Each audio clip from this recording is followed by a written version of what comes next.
अस्सलामुअलैकुम to everyone and welcome back to my YouTube channel. कैसे हो आप सब? मुझे उम्मीद है सब बिल्कुल ठीक होंगे और अल्लाह का लाख लाख शुक्र है, me also perfectly all right. तो जनाब, ये मेट्रो बस का स्टेशन है northern bypass and it's very near to my home. Title से आपको आइडिया तो हो गया होगा कि आज जो हूँ ना, मैं मेट्रो बस का फ़र्स्ट एक्सपीरियंस करने वाली हूँ। मैं अभी तक मेट्रो बस में नहीं बैठी और आज मुझे अपनी अम्मा की तरफ जाना था, तो मैंने सोचा कि यार मेट्रो बस का एक्सपीरियंस करते हैं और आपके लिए एक व्लॉग भी शूट करती हूँ। आपको रिव्यू दूँगी कि मेट्रो बस का जो एक्सपीरियंस है वो मेरा कैसा रहा। और आज मुल्तान में इतनी ज़्यादा ठंड है ना, मतलब एक तो होती है ना सर्दी और साथ विंड भी हो और हवा के साथ तो डबल सर्दी फील होती है। अल्लाह का शुक्र है घर में गाड़ी भी है, बाइक भी थी, हम करीम पे भी जा सकते थे। लेकिन मुझे करना था मेट्रो बस का ट्रैवल इंजॉय। मैंने अभी तक जो है ना वो मेट्रो बस पे सफ़र नहीं किया था। तो जैसे ही हम स्टेज फ्लोर के ऊपर आए तो ये टिकट मशीन थी और टिकट ऑफिस बना हुआ था। तो यहाँ से हस्बैंड जो है ना वो टिकट्स ले रहे थे क्योंकि मेट्रो बस की रिक्वायरमेंट थी। और नीचे जो है ना वो रोड है और इतनी हैवी ट्रैफिक है। उसके बाद जैसे हमारी टिकट्स कंफर्म हुई, हम लोग फिर से जो है ना वो एक्सीलेटर पे आ गए और अब जो है ना वो आएगा इनका वेटिंग लाउंज, सीटिंग एरिया यहाँ पे बना हुआ है। ये सारा मेट्रो बस का जो है ना वो स्टेशन है। और मुझे जैसे ही मैं एंटर हुई थी, सिक्योरिटी गार्ड ने मुझे वार्न किया कि आप अपना कैमरा ऑफ़ कर दें, व्लॉगिंग इज़ नॉट अलाउड। लेकिन मैंने फिर भी जो है ना थोड़ा बहुत व्लॉग शूट किया है।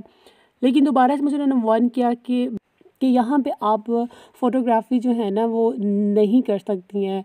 तो मैंने फिर अपना कैमरा ऑफ़ कर लिया, लेकिन मेरा इतना तो कैप्चर हो गया था कि मैं आपको स्टेशन जो है ना दिखा सकूँ। और मैं जो हूँ फर्स्ट टाइम आई थी, मुझे बहुत अच्छा लग रहा था। फिर जैसे हमारी बस आई तो उसके डोर जो है ना वो ऑटोमेटिक हैं, खुद ही ओपन हो गए और हम लोग जो है अपनी अपनी सीट्स पे जाकर बैठ गए। मेरे साथ फ़ारिस बैठ गया था और मेरे हस्बैंड जो है ना वो छोटे बेटे को लेके ना बैक साइड पे बैठ गए थे। इनका जो फ्रंट एरिया है ना वो है फीमेल्स के लिए और जो बैक साइड है ना वो रिज़र्व है जी मेल के लिए। यहाँ तकरीबन शाम के 5 बजे का वक्त है और जैसे ही बस चलती है तो यकीन करें पूरे मुल्तान का व्यू नज़र आता है। लाइक हमारा जो स्टेशन है ना जिस पे हमने स्टॉप करना था, वहाँ तक तकरीबन 5 से 6 स्टेशन आते हैं और फिर हमारा स्टेशन आया था। तो तकरीबन जो हमारे मुल्तान का जो व्यू है ना सारा वो नज़र आ गया था और मेरी इतनी ज़्यादा यादें ताज़ा हुई थी और बार बार अनाउंसमेंट भी हो रही थी और मैं और फ़ारिस बहुत ज़्यादा इंजॉय कर रहे थे। तो बस में बड़ी सफाई-सुथराई थी, स्टेशन में भी बहुत ज़्यादा सफाई-सुथराई थी, बड़े मैनर्स का ख़्याल रखा गया था और मेरा बड़ा दिल खुश हुआ था यार, ये पाकिस्तानियों के लिए सर्विस है। Be aware of pickpockets. बराए मेहरबानी सफर के दौरान अपने सामान की हिफाजत खुद करें। तमाम मुसाफिरों से इल्तिमास है कि जेब कतरों से होशियार रहें।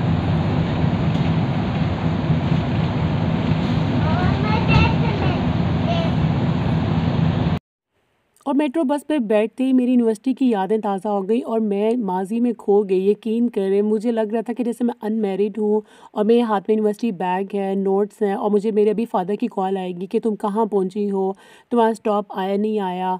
क्योंकि ये वही रूट है यूनिवर्सिटी से मेरे घर तक का और मैं उसी रूट से आज अपने ही घर जा रही थी और मुझे यूँ फ़ील हो रहा था कि बस बहुत ज़्यादा माज़ी की यादें आई। वो कहते हैं ना कि आपको नॉस्टैल्जिक फीलिंग मुझे आना शुरू हो गई थी। मैं इतनी सैड हो गई थी बहुत ज़्यादा और मैं बड़े मतलब खो गई थी और मैं बाहर सारे व्यूज़ देख रही थी।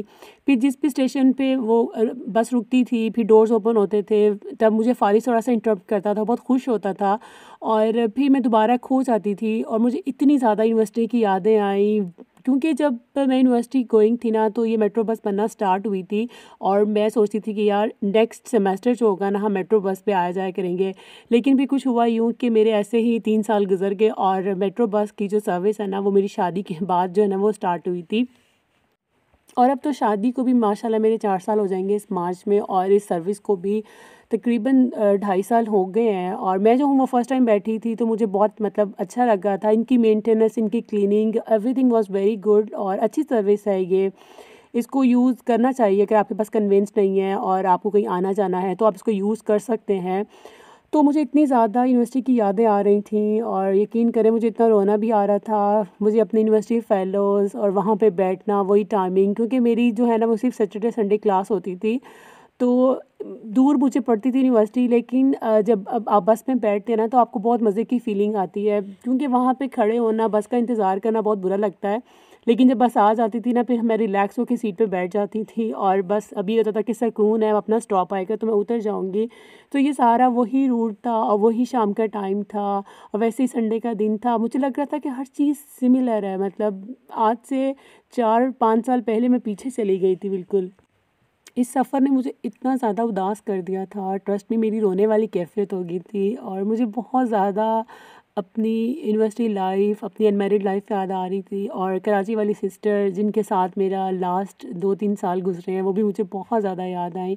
मुझे लग रहा था कि बस मैं अभी घर जाऊँगी और वैसे ही थकी हारी बैग रखूँगी और खाना माँगूँगी और चाय का मग बनाऊँगी। जब मैं अपनी अम्मी के घर पहुँची ना, यकीन करें पहले 15-20 मिनट तो मैं इतनी ज़्यादा खामोश रही कि मुझे कुछ बातें करनी नहीं आई। मुझे वापस आने में तकरीबन आधा पौना घंटा लग गया था। फिर हम ये बड़े इन्फॉर्मल के अंदाज़ में जो है ना वो बैठे हुए हैं और बातें कर रहे हैं। मेरी अम्मी है, भाई हैं और ये व्लॉग मेरे लिए इसलिए भी इतना स्पेशल है कि इसमें मेरी अम्मी आई हैं और अम्मी को फ़िक्र थी कि ये तुम क्या कर रही हो? मैंने कहा आपका चेहरा नहीं आएगा, आप बेफ़िक्र है, आप अपनी तस्बीह पढ़ें। उसके बाद बातों-बातों में जो है ना वो डिनर टाइम हो गया, तो ये मेरी अम्मा के घर का डाइनिंग रूम है और यहाँ पे अभी खाना लग रहा था, तो मैंने कहा यार चलो थोड़ा बहुत तो मैं आपको घर दिखाऊँ ताकि आपको फ़ीलिंग आए कि मैं भी अपनी अम्मी के घर आई हुई हूँ। और यहाँ आकर एक-एक चीज़ को देखकर मेरी और यादें ताज़ा हो गई थी। इसी डाइनिंग रूम की मैं कभी डस्टिंग किया करती थी और किचन में कभी चाय का मग बनाया करती थी, बर्तन वॉश किया करती थी। कैसा वो टाइम था, फिर क्या से क्या हो जाता है। तो ख़ैर वापस आते हैं यहाँ पे जनाब, मैं आपको डिनर अपडेट देती हूँ।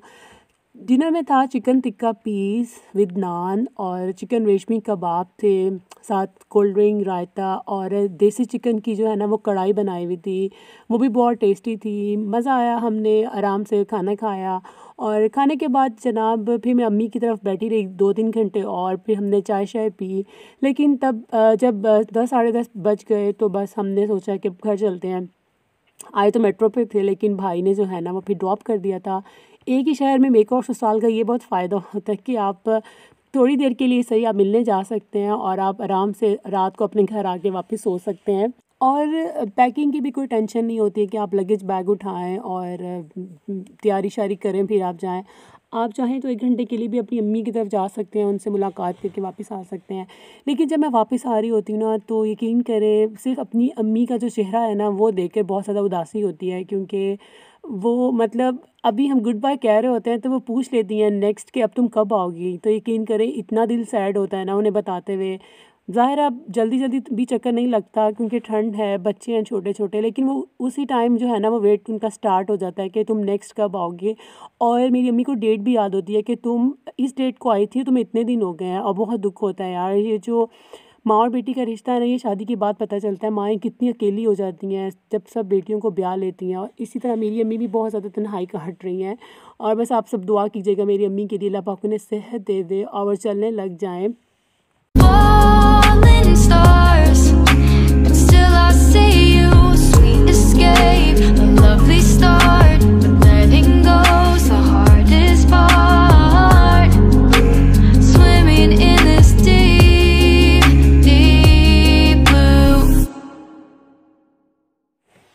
और वापसी पे छोटे भाई ने यार गाने भी वही वाले लगा दिए थे 2006 और 2005 और 7 वाले, और इतनी ज़्यादा यादें फिर ताज़ा हो गई थी और मैं फिर से खामोश होकर बैठ गई थी। फ़ारिस है मेरी गोद में, वो सो गया था और अगर कॉपीराइट का इशू ना होता ना यूट्यूब पे तो मैं ज़रूर वही वाले सॉन्ग जो है ना, मैं बिल्कुल भी ये वीडियो म्यूट ना करती हूँ, आपको फीलिंग आती हम लोग कौन से गाने जो है ना वो सुन रहे थे। और इसी उदासी के साथ, इसी सैडनेस के साथ जो हूँ ना, मैं आपसे इजाज़त चाहूँगी और इसी दुआ और उम्मीद के साथ जहाँ रहें खुश रहें, आबाद रहें, मुझे अपनी दुआ में याद रखिएगा। आई होप आपको आज की वीडियो अच्छी लगी होगी। अगर अच्छी लगती है तो मेरे चैनल को सब्सक्राइब कर दीजिएगा। मिलूँगी आपसे नेक्स्ट वीडियो में, तब तक अपना रखिएगा बहुत सारा ख्याल। थैंक्स फॉर वॉचिंग, बाय, अल्लाह हाफिज़।